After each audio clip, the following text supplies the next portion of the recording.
Nochebuena, casi medianoche. Mi celular vibró en la mesita de noche. Era de Diego, mi hijo. Mamá, no vengas a la cena y no me llames. Siempre arruinas todo.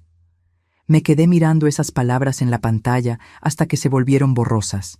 No respondí, no llamé. Solo escribí: está bien, hijo, disfruten. Y así fue como pasé mi primera Navidad completamente sola en 58 años de vida. Pero también fue la Navidad que me salvó de mí misma. Pero antes de continuar, revisa si ya estás suscrito al canal y escribe en los comentarios ¿desde dónde estás viendo este video? El mensaje llegó tan tarde que yo ya estaba acostada, imaginando la mañana siguiente. Había pasado todo el día en la cocina preparando todo lo que a Diego le encantaba desde niño. Los buñuelos con azúcar y canela que pedía cada año. La pierna adobada que preparaba con cuidado, siguiendo la receta que mi mamá me enseñó. El espagueti, la ensalada de manzana, los postres, todo empacado en recipientes de vidrio, listos para ser llevados a su casa y la de Valeria, su esposa. Hasta había comprado regalos nuevos para los dos, porque los que compré el mes pasado no me parecieron lo suficientemente buenos. Gasté casi la mitad de mi pensión en esos regalos. Un reloj importado para Diego, un juego de ollas carísimo para Valeria, de esos que ella se la pasaba comentando en redes sociales. Cuando llegó el mensaje me quedé paralizada. Lo leí una vez, 2, 3. Las palabras no cambiaban. Siempre arruinas todo. ¿Qué había arruinado?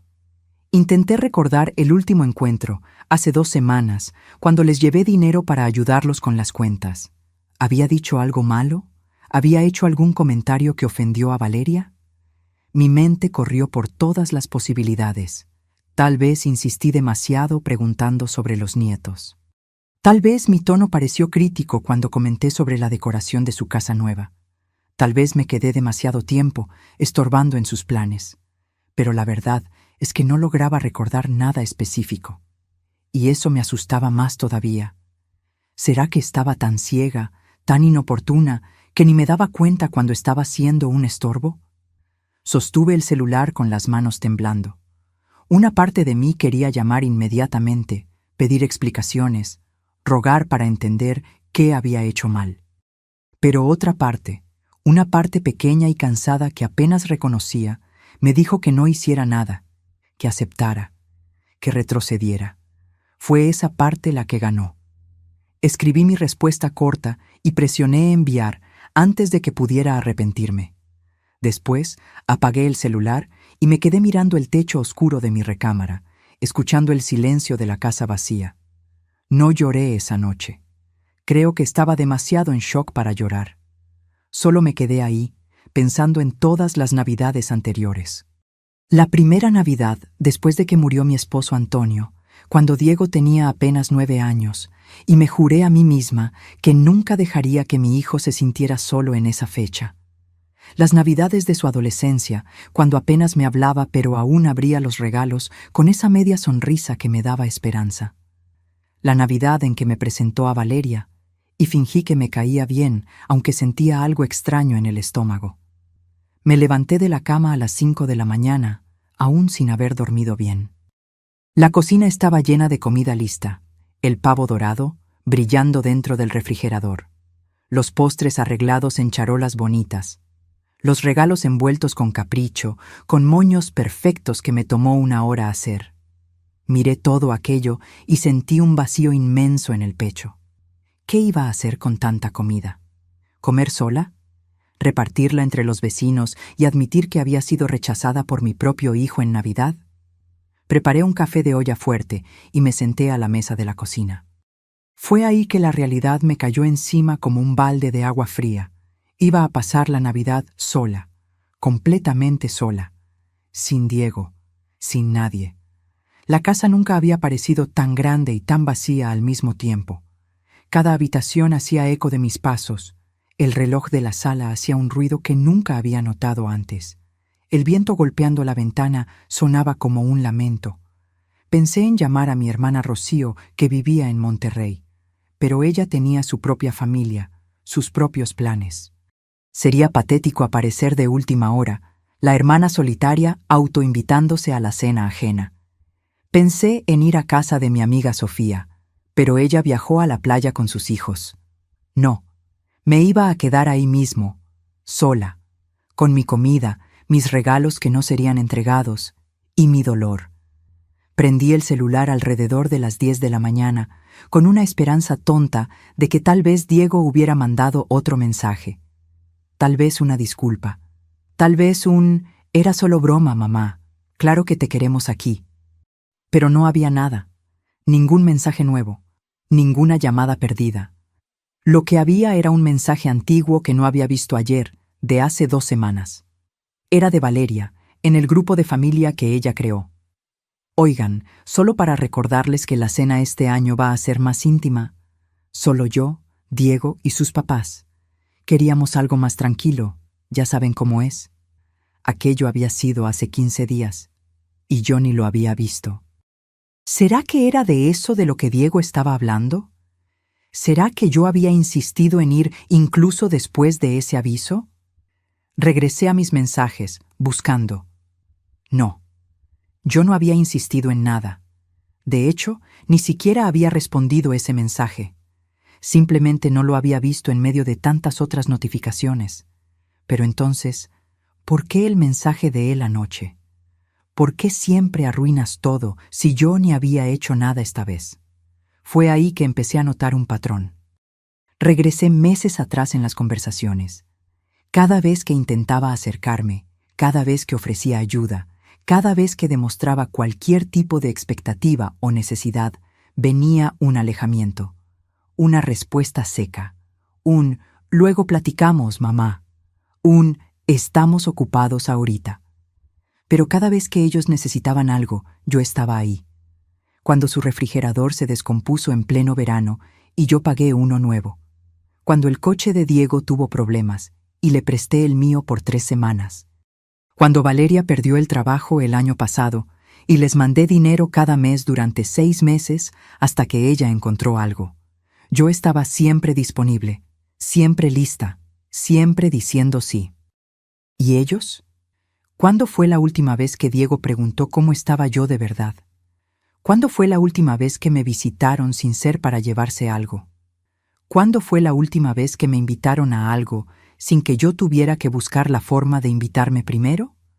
Me senté ahí en mi cocina, con el café enfriándose en la taza, y empecé a hacer cuentas mentales que había evitado hacer por años. No solo de dinero, aunque eso también fuera aterrador, sino cuentas emocionales, cuentas de presencia, cuentas de reciprocidad.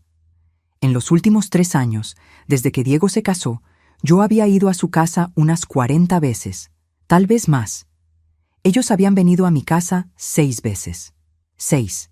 Y de esas 6, en 4 fue para recoger cosas que yo les había guardado o para buscar dinero que yo había separado. Yo había pasado todos los cumpleaños de Diego con él. Él había olvidado el mío los últimos 2 años. Ni una llamada. Yo mandaba mensaje todos los días preguntando cómo estaba. Él respondía con un «todo bien» la mayoría de las veces, cuando respondía. Y el dinero. Dios mío, el dinero. Abrí mi aplicación del banco ahí mismo, esa mañana de Navidad, y empecé a sumar. En los últimos 3 años les había dado a Diego y a Valeria más de 250,000 pesos. 250,000.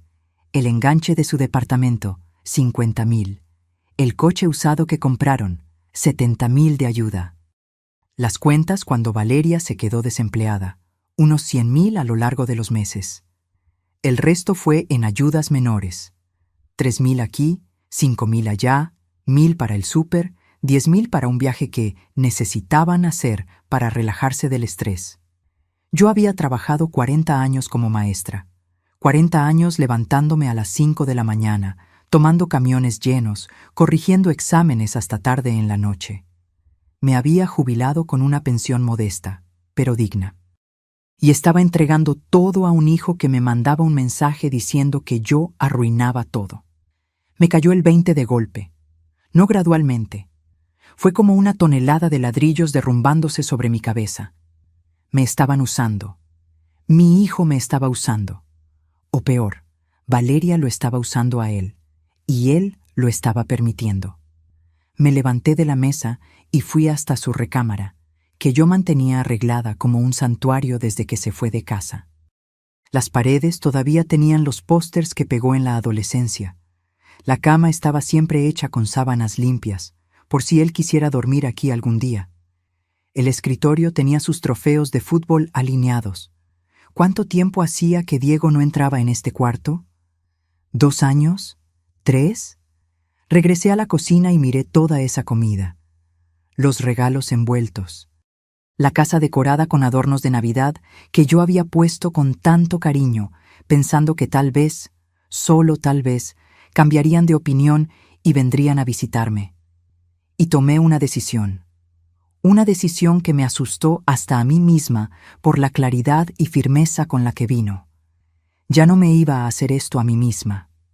Agarré el teléfono y llamé a la Casa Hogar Santa María, un albergue que conocía porque ya había hecho voluntariado ahí hace años. La coordinadora, doña Celia, contestó al segundo tono. «Bueno, doña Celia, habla Marta. Nos conocimos hace unos años cuando yo daba clases de regularización a los niños del hogar». «Marta, claro que me acuerdo de usted. ¿Cómo está?» «Estoy bien. Mire, sé que es de última hora, pero preparé comida para unas 15 personas aquí. Comida de Navidad de verdad. Pavo, guarniciones, postres. Estaba pensando si ustedes aceptarían».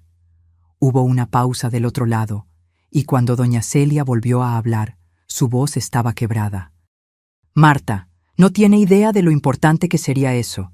Estamos con 32 niños aquí y no habíamos conseguido nada muy especial para hoy. El municipio recortó el presupuesto y... yo llevo todo para allá. ¿Puedo llegar como al mediodía?» «Sí, claro. Ay, Dios mío, Marta, muchísimas gracias». Colgué y empecé a empacar todo. Cada plato, cada postre, cada charola que yo había preparado pensando en mi hijo. Trabajé metódicamente, sin pensar mucho, porque si me detenía a pensar, tal vez cambiaba de opinión. Los regalos los separé. El reloj de Diego y las ollas de Valeria se quedaron encima de mi cama. Decidiría qué hacer con ellos después. Pero tenía otros regalos más pequeños que había comprado para poner en la cena, esos de intercambio que siempre hacíamos. Perfumes baratos, chocolates, calcetines divertidos. Esos también los puse para llevar. Cargué todo en mi coche viejo, un Tsuru que tenía 15 años de uso pero aún funcionaba bien. Di 3 viajes de la cocina al coche. En cada viaje sentía algo cambiando dentro de mí. No era exactamente alivio, no era felicidad. Era una especie de desprendimiento, como si estuviera soltando algo que cargaba hace demasiado tiempo. La Casa Hogar Santa María quedaba del otro lado de la ciudad, en una colonia más popular. Cuando llegué, doña Celia estaba esperando en la puerta con 2 empleadas más, y los niños, decenas de niños de todas las edades, mirando curiosos mi coche. «Déjeme ayudar», dijo doña Celia, ya tomando una de las cajas. Descargué todo con la ayuda de ellas. Los niños se quedaron alrededor, animados. Una niñita de unos 6 años jaló mi falda. «¿Usted es Santa Claus?» Algo dentro de mí se rompió y se recompuso al mismo tiempo. Me agaché a su altura. «No, mi vida. Solo soy una persona que hizo demasiada comida. ¿Te puedo dar un abrazo?» No pude responder. Solo asentí con la cabeza y ella me abrazó fuerte, con esa fuerza desproporcionada que solo los niños tienen. Otros vinieron también. De repente estaba rodeada de niños abrazándome, agradeciéndome, mostrándome sus cuartos, jalándome para ver los dibujos que habían hecho. Me quedé ahí toda la tarde. Ayudé a servir la comida. Me senté a la mesa con ellos. Comí junto, reí junto, escuché historias. Doña Celia improvisó un intercambio de regalos con las cositas que llevé. Los niños gritaron de alegría con calcetines de unicornio y chocolates sencillos que para ellos eran tesoros. Cuando se fue haciendo tarde, doña Celia me llamó para platicar en privado. «Marta, ¿puedo preguntar una cosa?» ¿Usted no iba a pasar la Navidad con la familia? Ese era el plan, respondí simplemente. Ella me miró con esos ojos sabios de quien ya ha visto mucho en la vida. Entiendo. Bueno, quiero que sepa que usted les hizo el día a estos niños hoy. Usted trajo alegría a un lugar que necesita mucho de eso. Ellos me trajeron alegría a mí, respondí, y era verdad. Regresé a casa cuando ya estaba oscureciendo. La casa vacía me recibió de nuevo, pero esta vez el silencio parecía diferente, menos opresor, más pacífico. Me senté en el sofá y finalmente prendí el celular de nuevo. Tenía un mensaje de Valeria, mandado a las 2 de la tarde. Marta, Diego comentó que te mandó mensaje ayer. Qué pena, creo que estaba estresado. Pero es eso, ¿no? Avisamos que este año iba a ser solo nosotros. Besos. Ni una disculpa real, ni una pregunta sobre cómo estaba yo. Solo una justificación débil y un besos al final, como si eso arreglara algo. No respondí. Simplemente bloqueé el celular de nuevo y me fui a dar un baño largo, de esos que uno toma cuando necesita lavar más que la suciedad del cuerpo. Esa noche, aún sola, aún en silencio, comí un pedazo de buñuelo que había sobrado y vi una película vieja en la televisión. Y lloré mucho. Pero no eran lágrimas de autocompasión, eran lágrimas de luto. Luto por la relación que yo pensaba tener con mi hijo. Luto por la ilusión de familia que yo mantenía. Luto por la Marta que siempre ponía a todo el mundo por delante, incluso a quien no lo merecía. En los días siguientes a la Navidad, algo extraño pasó. Yo esperaba sentirme peor. Esperaba hundirme en depresión, quedarme rumiando, tal vez hasta llamar a Diego rogando por explicaciones. Pero no fue eso lo que pasó. En vez de eso, sentí una claridad mental que no tenía hace años, como si una neblina se hubiera disipado. Empecé a hacer cosas que había pospuesto hace tiempo. Arreglé el closet y doné la mitad de la ropa que ya no usaba. Limpié la cochera. Arreglé la llave de la cocina que goteaba hace meses. Pequeñas cosas, pero cada una de ellas me daba una sensación de control sobre mi propia vida. El día 27 llamé a Rocío, mi hermana. Marta, feliz Navidad atrasada. ¿Cómo estuvo la cena con Diego? No fui. ¿Cómo que no fuiste? ¿Qué pasó? Le conté todo. El mensaje, la decisión de quedarme sola, la comida donada al albergue. Esperaba que ella se quedara en shock, tal vez que me juzgara por no haber luchado más por la relación con mi hijo. Pero Rocío solo suspiró profundo. Ya era hora. ¿Cómo que ya era hora? Marta, hace años que veo cómo te anulas por ese muchacho. Años. Cada vez que platicamos, estás corriendo para ayudarlo con algo, dándole dinero, disculpándote por cosas que ni hiciste. Ya era hora de que abrieras los ojos. Nunca me dijiste nada. Lo intenté, varias veces, pero siempre te ponías a la defensiva, siempre tenías una excusa para él. Dejé de hablar porque vi que no querías escuchar. Aquello dolió porque era verdad. ¿Cuántas veces Rocío había hecho comentarios sutiles y yo había cambiado el tema? ¿Cuántas veces ella había sugerido que tal vez Diego estaba abusando de mi bondad y yo había dicho que ella no entendía, que era diferente, que así es como hacen las madres? ¿Qué hago ahora?, pregunté, y mi voz salió pequeña, asustada. Vives tu vida, Marta. Tienes 58 años, no 80. Tienes salud, tienes una pensión, tienes tiempo. Vive. Deja de esperar que él te dé permiso para ser feliz. Después de esa conversación, tomé una decisión. Fui al banco y cambié mi cuenta. Abrí una cuenta nueva, separada, y transferí mi dinero para allá. Dejé la cuenta antigua activa, pero con saldo mínimo. Era la cuenta cuyos datos Diego tenía, porque una vez necesitó hacer una transferencia urgente y yo le di los datos. No era que pensara que él me fuera a robar directamente, pero era sobre crear un límite, una barrera de protección.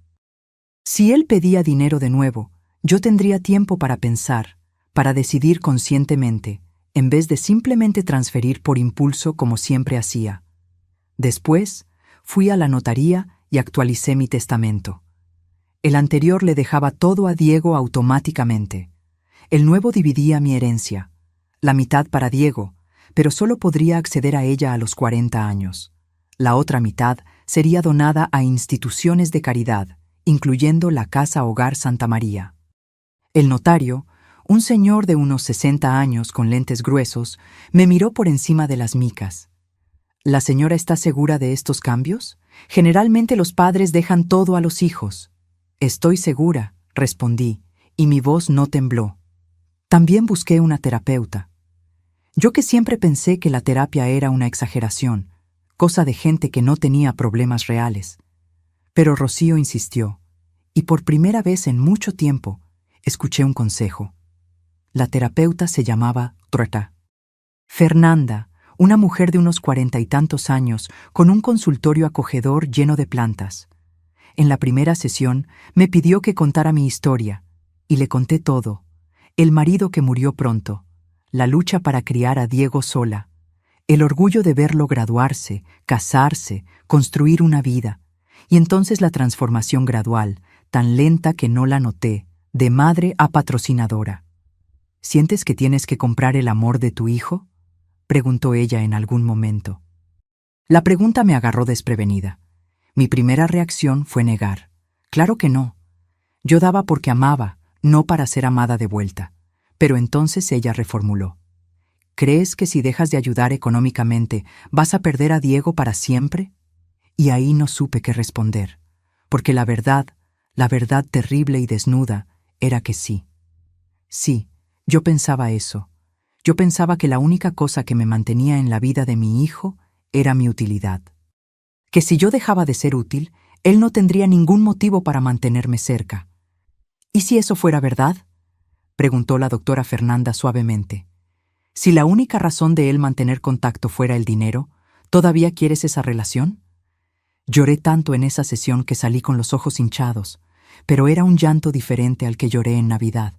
Era un llanto de reconocimiento, de finalmente encarar una verdad que yo había evitado por años.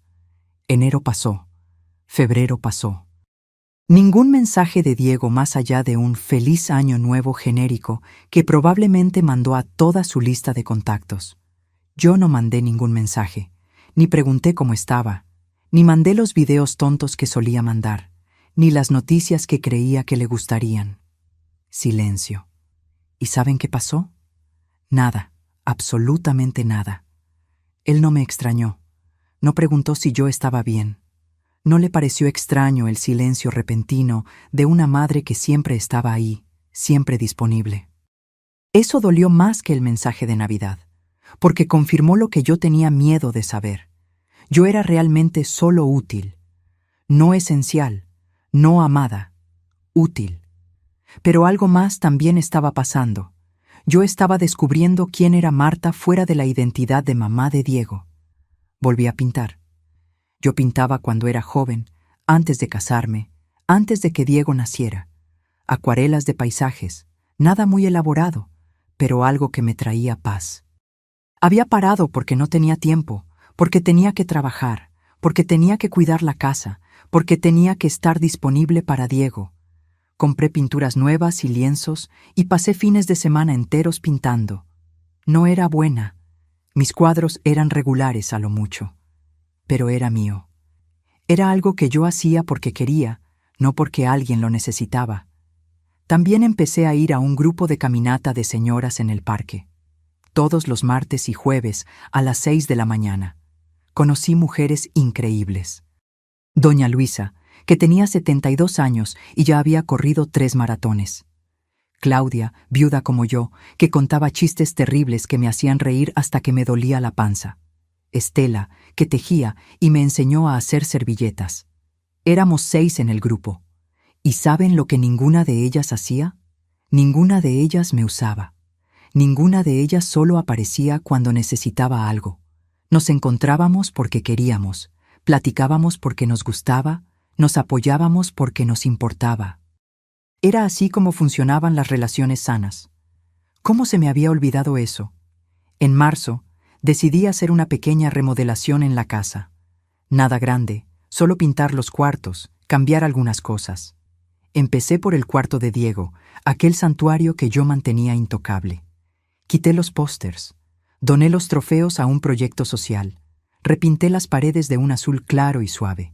Compré una cama nueva, cómoda, y transformé el cuarto en un taller, mi espacio de pintura. Cada pincelada en esa pared era como una declaración. Esta es mi casa, mi vida, mi espacio. Cuando terminé, me quedé parada en la puerta mirando el cuarto transformado.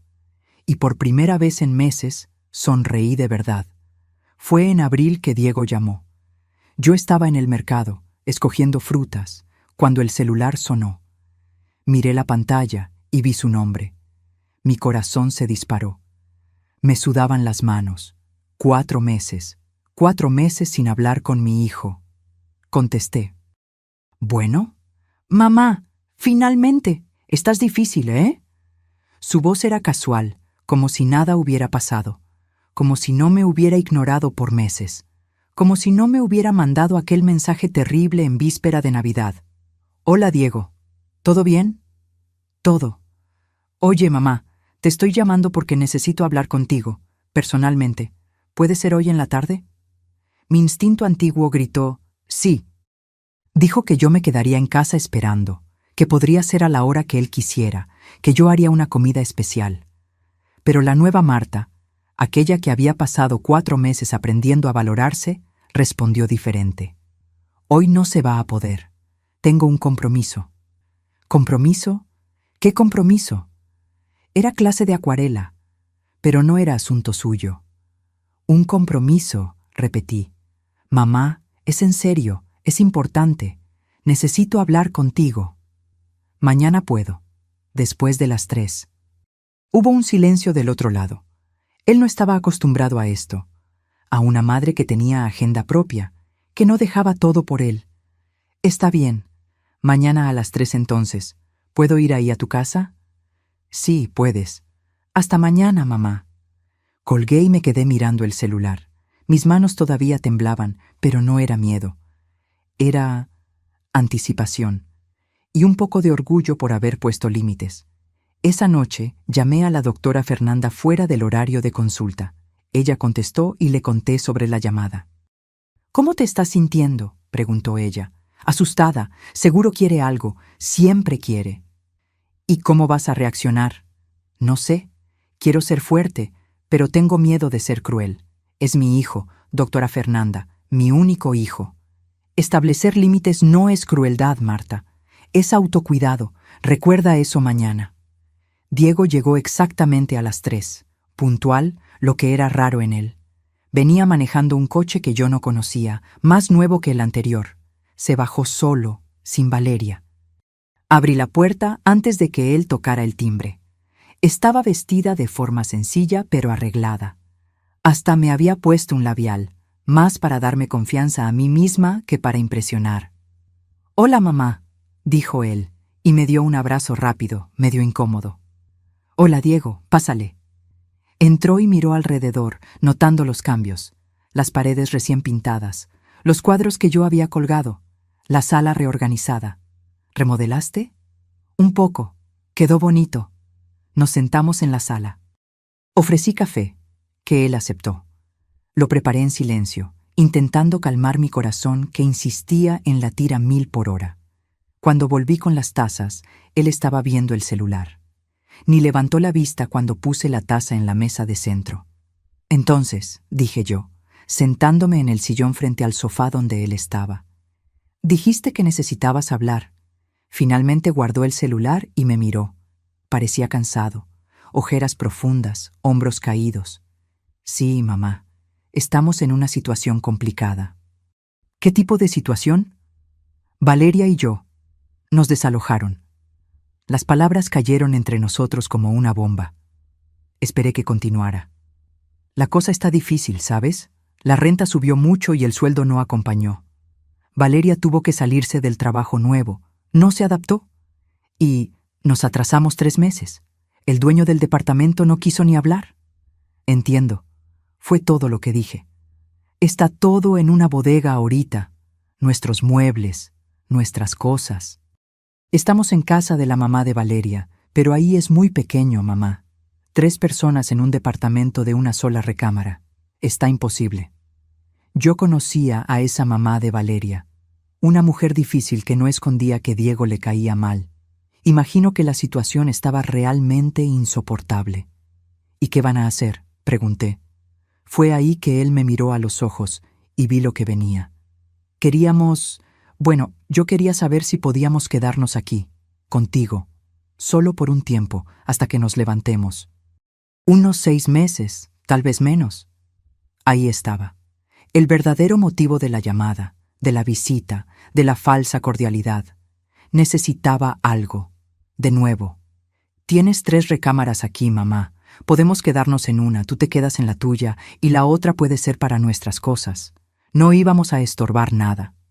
No iba a estorbar nada. Como si mi casa fuera un hotel. Como si mi paz fuera negociable.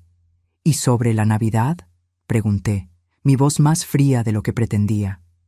Él parpadeó, confundido. ¿Qué Navidad? El mensaje que mandaste en Nochebuena. No vengas a la cena, siempre arruinas todo. El color se le fue de la cara. Abrió la boca, la cerró, la abrió de nuevo. Mamá, yo estaba estresado. Había tomado. Perdón. Habías tomado en Nochebuena y decidiste mandarme un mensaje diciendo que yo arruino todo. No fue nada personal. ¿No fue personal?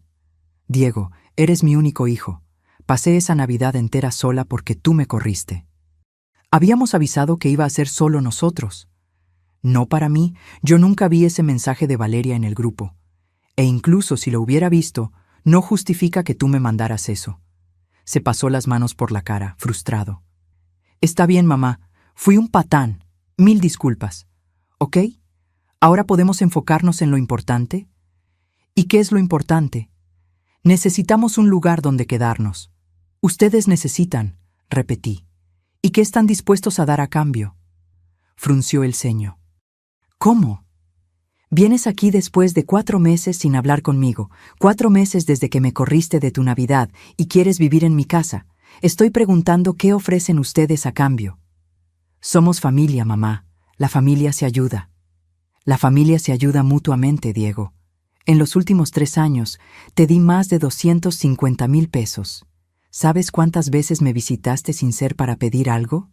6 veces. 6. No sabía que estabas contando. Yo no estaba. Pero empecé a notar el patrón. Se levantó, agitado. No puedo creer que estés haciendo esto. Tu propio hijo está a punto de quedarse en la calle, ¿y tú estás sacando cuentas? No, Diego. Estoy poniendo límites que debí haber puesto hace mucho tiempo. ¿Qué límites? ¿Dejar a tu propio hijo sin techo? Tienes 35 años. Tienes brazos, piernas, cabeza. Puedes trabajar, puedes rentar un lugar más chico, puedes tomar decisiones diferentes. Tienes opciones. No tenemos dinero. ¿Y a dónde se fue el dinero que te di? 250,000 pesos, Diego. ¿A dónde se fueron? Silencio. Estoy preguntando, insistí. ¿A dónde se fueron? Teníamos cuentas, mamá.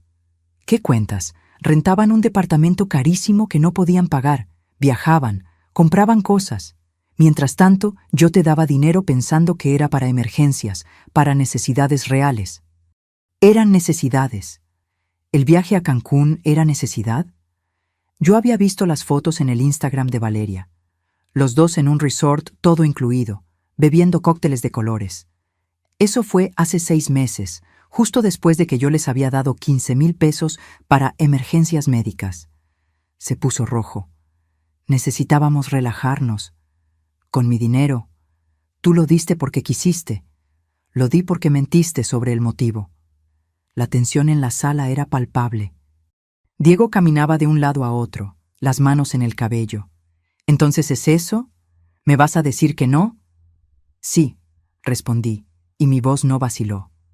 No voy a dejar que vivan aquí. ¿Por qué? ¿Porque mandé un mensaje idiota mientras estaba borracho? ¿Eso es motivo para dejar a tu hijo en la calle? No es solo el mensaje, Diego, es todo. Es el patrón de años. Es el hecho de que solo apareces cuando quieres algo. Es el hecho de que me tratas como un banco ambulante. Es el hecho de que en 4 meses no mandaste ni un solo mensaje preguntando si yo estaba bien. Estaba ocupado, demasiado ocupado para mandar un «Hola mamá, ¿cómo estás?», pero no demasiado ocupado para llamarme cuando necesitas dónde vivir. Dejó de caminar y me miró fijamente. Había algo en sus ojos que yo nunca había visto antes. Desprecio, puro desprecio. «Cambiaste», dijo él, y no era un elogio. «Cambié», estuve de acuerdo. «Cambié porque lo necesitaba. Porque anularme por ti me estaba matando. Soy tu hijo, lo sé, y te amo. Pero el amor no significa aceptar ser maltratada. No significa renunciar a todo por alguien que no demuestra reciprocidad». ¿Reciprocidad? ¿Quieres que demuestre reciprocidad?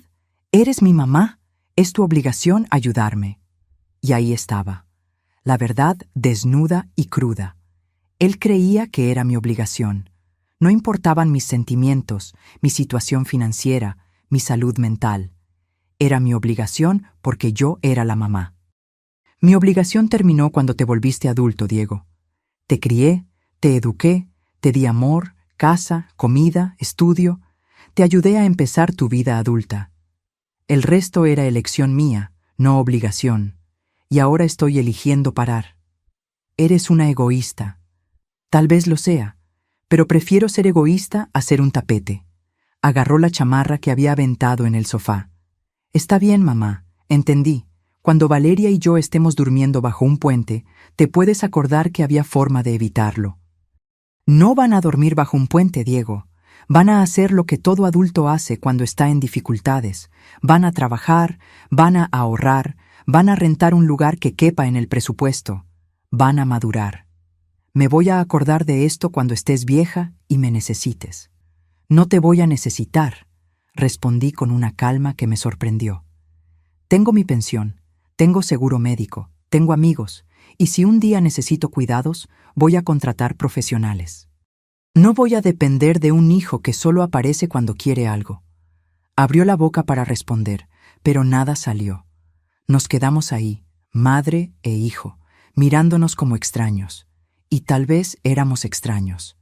Tal vez siempre lo habíamos sido. Me voy, dijo finalmente, y no vuelvo más. Está bien. ¿Está bien? ¿Solo eso? ¿Tu único hijo te está diciendo que se va de tu vida y tú dices está bien? ¿Qué quieres que diga, Diego? ¿Que te ruegue para que te quedes? ¿Que acepte cualquier cosa solo para tenerte cerca? No voy a hacer eso. No más. Fue hasta la puerta. Se detuvo con la mano en la manija. Valeria tenía razón sobre ti. Dijo que eras una mujer amargada que usaba el dinero para manipular a la gente. Aquello dolió. Dolió mucho. Pero no dejé que se notara. Interesante. Porque, desde donde yo lo veo, quienes usaban el dinero para manipular eran ustedes. Salió azotando la puerta. Me quedé ahí parada, escuchando el ruido de su coche arrancando. Y entonces, finalmente, me derrumbé. Lloré como no lloraba desde que murió mi esposo. Lloré por la relación que yo quería tener con mi hijo y nunca tendría. Lloré por la madre que fui y que se anuló tanto que casi desapareció. Lloré por el tiempo perdido, por el dinero perdido, por el amor no correspondido. Pero también lloré de alivio, porque por primera vez había dicho no, había puesto límites, me había elegido a mí misma. Cuando las lágrimas se secaron, llamé a la doctora Fernanda. Lo hice, fue todo lo que pude decir. ¿Hiciste qué? Le dije que no. Quería vivir aquí. Le dije que no. ¿Y cómo te sientes? Devastada, aliviada, asustada, todo al mismo tiempo. Eso es normal, Marta. Rompiste un patrón de décadas. Es doloroso, pero es necesario. Esa noche no pude dormir. Me quedé pensando si había sido muy dura, si debía llamarle, retractarme. Agarré el celular unas 10 veces, casi mandé mensaje, pero no lo mandé, porque sabía que si lo mandaba, si daba un paso atrás, todo volvería a ser como antes. Yo volvería a ser la Marta útil, la Marta banco, la Marta tapete. Y yo había trabajado demasiado duro para convertirme en una nueva Marta como para tirar todo a la basura. Los días siguientes fueron nebulosos. Continué mi rutina, pero estaba en piloto automático. Clase de pintura, caminata en el parque, terapia, pero mi cabeza estaba siempre en Diego, imaginando dónde estaba, cómo estaba. ¿Será que sí estaba durmiendo en la calle? ¿Será que consiguió otro lugar? ¿Será que estaba enojado conmigo? ¿Será que algún día me perdonaría? Fue doña Luisa, del grupo de caminata, quien me trajo de vuelta a la realidad. Ella notó que yo estaba dispersa y me jaló para platicar después del ejercicio. ¿Pasó algo? Le conté todo. Esperaba juicio, tal vez un sermón sobre cómo las madres deben perdonar siempre, siempre estar disponibles. Pero doña Luisa solo asintió con conocimiento de causa. Mi hija también me dio mucha lata, dijo ella. Por años, dinero, tiempo, salud mental. Hasta que un día dije basta. Fue la decisión más difícil y más liberadora de mi vida. ¿Y ahora? ¿Tienen relación? Tenemos, pero en otros términos. Ella entendió que yo no era inagotable, que yo tenía límites. Fue doloroso para las dos, pero necesario. Hoy, nuestra relación es real. No es perfecta, pero es honesta. ¿Y si Diego nunca vuelve? ¿Y si perdí a mi hijo para siempre? Doña Luisa me miró con esos ojos sabios de quien ya vivió mucho. Marta, no perdiste a tu hijo. Te encontraste a ti misma. Y si él quiere, si él realmente quiere, te va a buscar de nuevo. Pero esta vez va a ser en términos iguales. No como acreedor y deudor, sino como madre e hijo de verdad. Aquellas palabras se quedaron conmigo. Me acompañaron en las semanas siguientes, cuando la tentación de llamar a Diego era casi insoportable. Mayo llegó trayendo días más calurosos. Continué mi rutina, pero esta vez con más intención. La pintura dejó de ser solo un hobby y se volvió una pasión. Hice varios cuadros, la mayoría malos, algunos regulares, unos 2 o 3 que me dejaron orgullosa. Claudia, del grupo de caminata, vio uno de ellos cuando fue a visitarme. Marta, esto está hermoso, deberías exponer. ¿Exponer dónde? Son solo garabatos. Garabatos nada. Hay un bazar de arte y artesanías que se pone cada mes en la plaza central. Varios artistas exponen ahí. Deberías intentar. La idea me asustó y me animó al mismo tiempo. ¿Yo? ¿Exponiendo mi arte? Aquello parecía demasiado pretencioso para alguien que solo había vuelto a pintar hace algunos meses. Pero mientras más lo pensaba, más sentido tenía la idea. No para vender, no para ganar reconocimiento, sino para mí, para probarme a mí misma que yo era capaz de crear algo, de compartir algo con el mundo. Me inscribí en el bazar de junio. En los preparativos, pinté frenéticamente, escogí mis mejores trabajos, compré marcos sencillos. Claudia me ayudó a montar un pequeño puesto. El día del bazar, desperté con mariposas en el estómago. Instalé mi puesto, puse mis cuadros y esperé. No esperaba vender nada, solo quería estar ahí, participar, ser vista. ¿Y saben qué pasó? La gente se detuvo. Miraron, comentaron. Una señora mayor se quedó 10 minutos contemplando mi acuarela de un atardecer y se la terminó llevando. Vendí 3 cuadros ese día. 3. No era por el dinero, aunque los 600 pesos fueron bienvenidos. Era por ser reconocida, por existir fuera de la identidad de madre de Diego, de viuda de Antonio, de maestra jubilada. Ahí yo era Marta la artista, Marta la persona, Marta. Cuando regresé a casa ese día, me sentí completa de una forma que no me sentía hace décadas. Fue en esa misma semana que recibí una llamada de un número desconocido. Normalmente yo ignoraba, pero algo me hizo contestar. ¿Bueno? Marta, habla Silvia, la mamá de Valeria. Se me heló la sangre. La mamá de Valeria nunca me había llamado antes, ni siquiera teníamos el teléfono una de la otra. Hola Silvia, ¿pasó algo? Mira, yo no quería meterme, pero creo que necesitas saber. Diego y Valeria están aquí en mi casa todavía, y la situación está complicada. ¿Complicada cómo? Se pelean todo el tiempo. Valeria lo está mandando a buscar trabajo, pero él se queda en el celular todo el día. Ella trabaja medio tiempo en una estética ahora, pero el dinero apenas da para ayudar con los gastos aquí de la casa. Y se la pasan hablando de ti. ¿Hablando qué? Que eres cruel, que los abandonaste, que podrías ayudar, pero elegiste no ayudar. Valeria se la vive diciendo que eres una vieja egoísta, que estaba usando el dinero para controlar la vida de ellos. Respiré profundo. Yo esperaba eso, de cierta forma. Silvia, voy a ser sincera contigo. En los últimos 3 años les di más de 250,000 pesos. Dinero que yo podría haber usado para mí, para mi retiro, para vivir mejor. Y nunca recibí un gracias genuino, solo más pedidos. Hubo una pausa del otro lado. ¿250,000? Dios mío, Marta. Yo no sabía que era tanto. Ellos no cuentan eso, ¿verdad? Solo cuentan la parte en que yo dije no. Mira, no te estoy llamando para juzgarte. Te estoy llamando porque yo también ya pasé por eso. Con Valeria. Por años ella me sangró económicamente. Hasta que dije basta. Fue difícil. Ella no me habló por 1 año. Pero fue la mejor cosa que hice. ¿Y ahora? Ahora tenemos una mejor relación. No perfecta, pero más honesta. Y ella aprendió a arreglársela sola. O está aprendiendo. Por eso te llamé. No para hacerte cambiar de opinión, sino para decirte que hiciste lo correcto.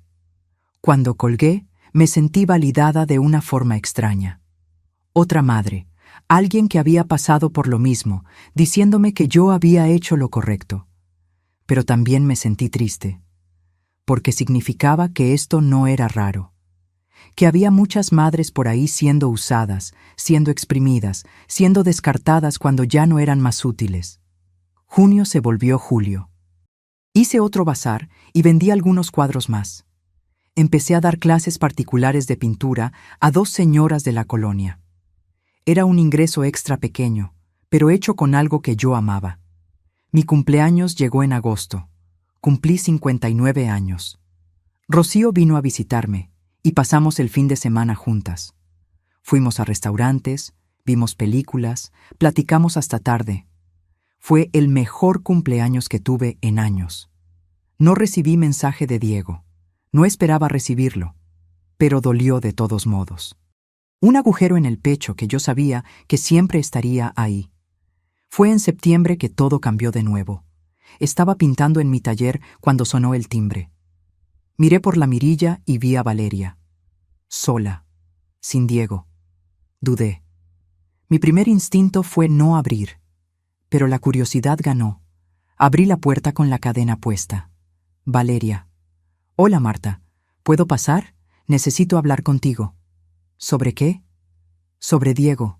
Por favor, solo 5 minutos. Contra mi mejor juicio, abrí la puerta completamente. Valeria entró y me di cuenta de que estaba diferente, más delgada, ojos cansados, sin la ropa de marca que solía usar. Nos sentamos en la sala. Ofrecí agua, que ella aceptó. Vine a pedir disculpas, empezó ella, tomándome totalmente por sorpresa. ¿Disculpas por qué? Por todo. Por el mensaje que Diego mandó en Navidad, por las mentiras, por haberlo incentivado a pedirte dinero siempre, por haberte usado. Me quedé en silencio, esperando que continuara. Yo crecí pobre, Marta. Muy pobre.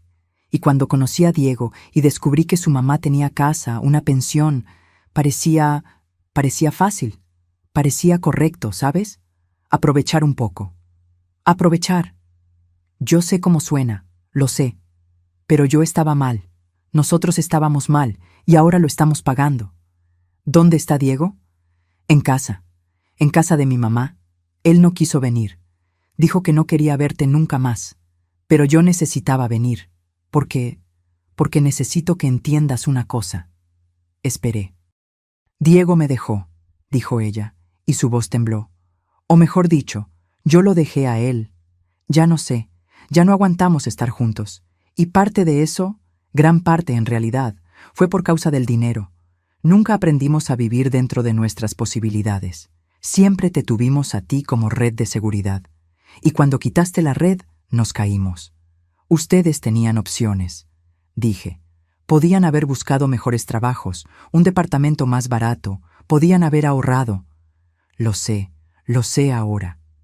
Pero en el momento solo nos dio coraje contigo, como si fuera tu culpa que no tuviéramos dinero, como si tuvieras obligación de mantenernos para siempre. ¿Y qué cambió? Empecé a trabajar de verdad, en la estética, y me di cuenta de lo difícil que es, lo cansado que es, cómo cada peso cuenta, y me di cuenta también de que tú hiciste eso toda la vida, sola, criando a Diego, pagando las cuentas, y aún así encontrabas una forma de ayudarnos, y nunca lo valoramos. Empezó a llorar, lágrimas silenciosas que escurrían por su rostro. No estoy pidiendo dinero, continuó ella. No vine aquí por eso. Vine porque yo estaba equivocada, y porque Diego está equivocado, y porque alguien necesita decirte eso. No sabía qué sentir. Coraje, alivio, satisfacción. Era una mezcla confusa de todo. ¿Qué quieres de mí, Valeria? Nada. Solo quería que supieras que hiciste lo correcto, en no dejarnos vivir aquí, en cortarnos. Si no hubieras hecho eso, nunca íbamos a crecer, nunca íbamos a aprender. ¿Y aprendieron? Estoy aprendiendo.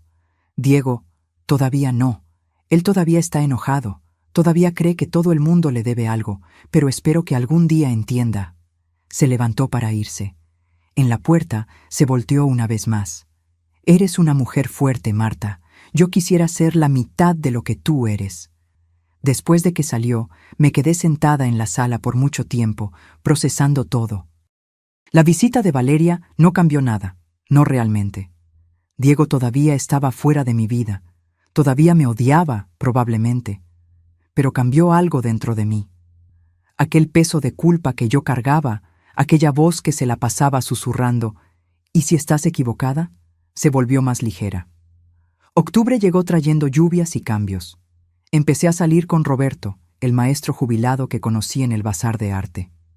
Nada serio, solo cenas, pláticas, compañía. Él era viudo también. Tenía 2 hijos adultos que vivían en otros estados. Platicábamos sobre libros, sobre arte, sobre la vida, y él nunca me pidió dinero, nunca me usó, solo existía conmigo. Era extraño y maravilloso al mismo tiempo. Tener a alguien en mi vida que me quería solo por ser yo. En noviembre recibí una carta, no un correo, no un mensaje, una carta de verdad, escrita a mano, en un sobre amarillento. Era de Diego. Sostuve la carta por 1 hora entera antes de abrirla. Mi corazón latía fuerte. ¿Sería una disculpa? ¿O más acusaciones? ¿O peor? ¿Otro pedido de ayuda? Cuando finalmente abrí, leí: Mamá, no sé si vas a leer esto. No sé ni si debería estar escribiendo, pero mi terapeuta dijo que podría ayudar. Sí, estoy tomando terapia, cosa que debí haber hecho hace años. No voy a pedir disculpas porque sé que las palabras no bastan. No voy a decir que entiendo lo que hice, porque todavía lo estoy procesando. Pero quiero que sepas algunas cosas. Valeria terminó conmigo, o yo terminé con ella. Ya no sé. La relación estaba podrida hace mucho tiempo, y parte de eso fue mi culpa. Yo la culpaba por todo, por haberme influenciado a pedirte dinero, por haberme alejado de ti. Pero la verdad es que las decisiones fueron mías. Yo elegí mandar aquel mensaje en Navidad. Yo elegí usarte. Yo elegí ser un hijo terrible. Estoy viviendo solo ahora, en un departamentito que puedo pagar con mi sueldo. Estoy trabajando de verdad por primera vez en años. No es un trabajo increíble, pero es honesto. Y estoy aprendiendo a vivir con lo que gano. Mi terapeuta me hizo ver cosas que yo no quería ver. Cómo te trataba. Cómo esperaba que tú siempre estuvieras ahí, siempre dijeras sí, siempre abrieras la cartera. Cómo nunca retribuí nada, ni amor, ni tiempo, ni gratitud. No estoy escribiendo para pedir perdón. Sé que no lo merezco. Estoy escribiendo porque tú mereces saber que está haciendo efecto. Tú no. Tu rechazo. Fue la cosa más amorosa que pudiste haber hecho por mí, aunque yo no lo entendiera en el momento. Espero, un día, cuando yo realmente haya cambiado, cuando yo realmente sea alguien de quien puedas estar orgullosa, espero poder verte de nuevo, como tu hijo de verdad, no como el parásito que fui. Hasta entonces, quiero que seas feliz, quiero que vivas tu vida, te lo mereces. Con amor, y realmente quiero decir eso esta vez, Diego.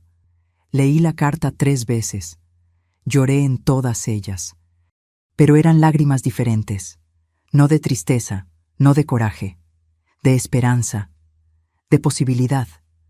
No respondí la carta inmediatamente, necesitaba procesar, necesitaba estar segura de que no era solo otra manipulación, pero guardé la carta con cuidado en una cajita especial. Y de vez en cuando la releía.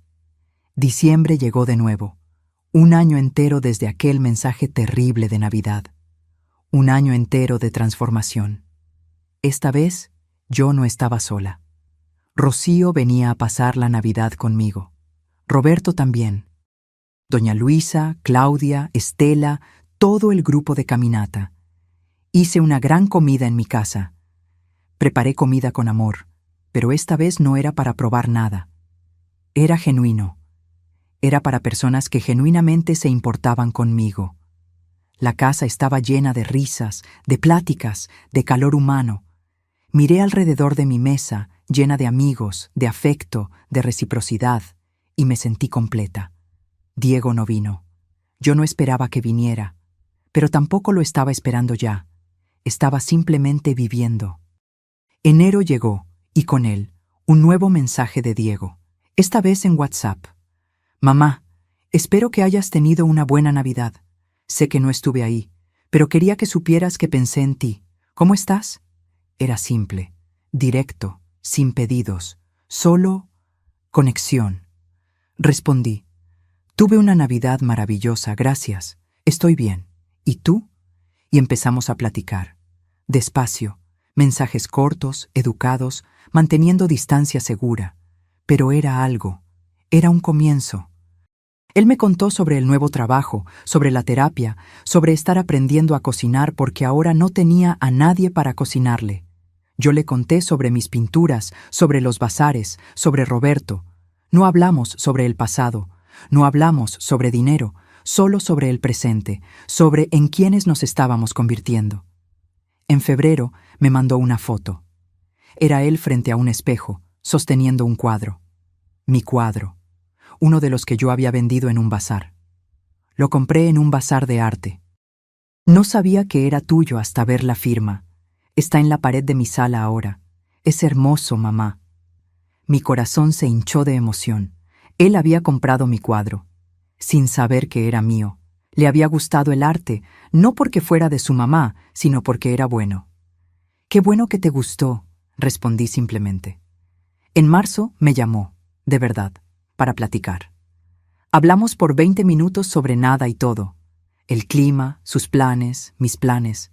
Fue extraño y familiar al mismo tiempo. Cuando colgué, me di cuenta de que estaba sonriendo. La doctora Fernanda me preguntó en una sesión cómo me sentía sobre el acercamiento de Diego. Con miedo, admití. Con miedo de volver a lo que era antes, de caer en la misma trampa. ¿Y qué vas a hacer diferente esta vez? Voy a mantener mis límites. No importa cuánto él mejore, no importa cuánto nos reconectemos, algunos límites son innegociables ahora. ¿Cómo cuáles? No voy a dar más dinero a no ser que sea realmente una emergencia médica comprobada. No voy a anularme más por él. No voy a aceptar ser tratada como segunda opción. Y si él retrocede, si vuelve al patrón antiguo, me voy a alejar de nuevo.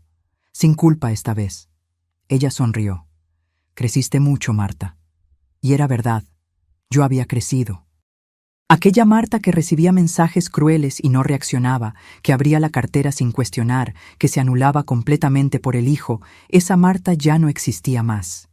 La nueva Marta pintaba. Tenía amigos de verdad, tenía amor propio, tenía límites, tenía vida, y si Diego quería ser parte de esa vida, sería bienvenido, pero en mis términos, como un añadido, no como el centro, como hijo, no como dictador. En abril, tuvimos nuestro primer encuentro presencial desde aquella tarde terrible en que me pidió vivir conmigo. En un café neutral, terreno seguro. Llegó puntual. Estaba diferente.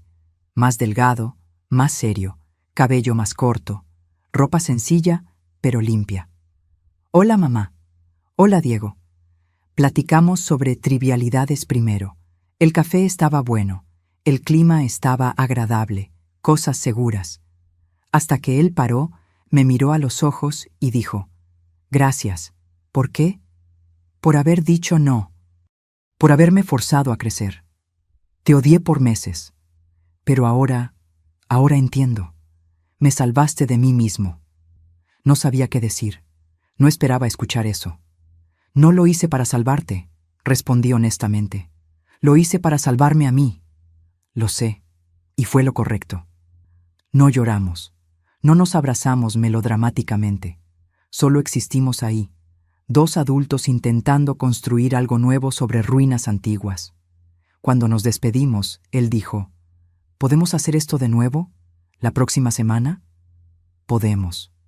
Y lo hicimos, semana tras semana, café tras café. Pláticas que gradualmente se fueron volviendo más profundas, más reales. Nunca me pidió dinero, ni una vez. Cuando su coche se descompuso, me contó, pero no pidió ayuda. Solo se desahogó. Y lo arregló por su cuenta, haciendo horas extra para pagar. Cuando se enfermó y tuvo que ir al hospital, me avisó. Pero no pidió que yo fuera. Solo quería que yo supiera. Fui de todos modos, pero porque quise, no porque él lo exigió. Las cosas estaban diferentes. ¿Mejores? No sé. Diferentes. Más honestas, más equilibradas. Hoy, 1 año y medio después de aquel mensaje de Navidad que cambió todo, estoy aquí pintando en mi taller. Diego viene a cenar hoy en la noche. Él mismo se ofreció a cocinar. Dijo que quiere mostrarme una receta nueva que aprendió. Roberto también viene. Los voy a presentar oficialmente. Estoy nerviosa pero emocionada. Miro alrededor de mi vida y veo colores donde antes solo había gris. Veo posibilidades donde antes solo había obligaciones. Veo una mujer que se eligió a sí misma cuando lo necesitó, aunque doliera, aunque costara todo. ¿Será que hice lo correcto aquel día cuando dije no? Algunas personas dirían que no. Dirían que la madre siempre perdona, siempre ayuda, siempre abre la puerta. Pero yo digo que sí, porque elegirme a mí misma no fue crueldad, fue supervivencia, fue amor propio. Fue necesario. Y si sirvió para algo, fue para mostrarle a Diego que el amor de verdad no es incondicional en el sentido de aceptar todo. Amor de verdad a veces significa dejar que la persona se caiga. Significa decir no. Significa tener límites. Recibí un mensaje de él hace poco. «Mamá, llego ahí a las 7. Llevo postre también. Te quiero». «Te quiero». Dijo, «te quiero». Y esta vez le creo. «Te quiero también, hijo. Te espero». Y es verdad, lo espero, pero no como antes, no esperando que él llene mi vida. Solo esperando para compartir un pedazo de ella, un pedazo que ahora es genuinamente mío. El timbre suena. Llegó, y voy a abrir la puerta. No como la madre desesperada que aceptaba cualquier migaja, sino como Marta, la mujer que pinta, que tiene amigos, que tiene amor propio, que tiene límites y que tiene un hijo que está aprendiendo finalmente lo que significa familia de verdad.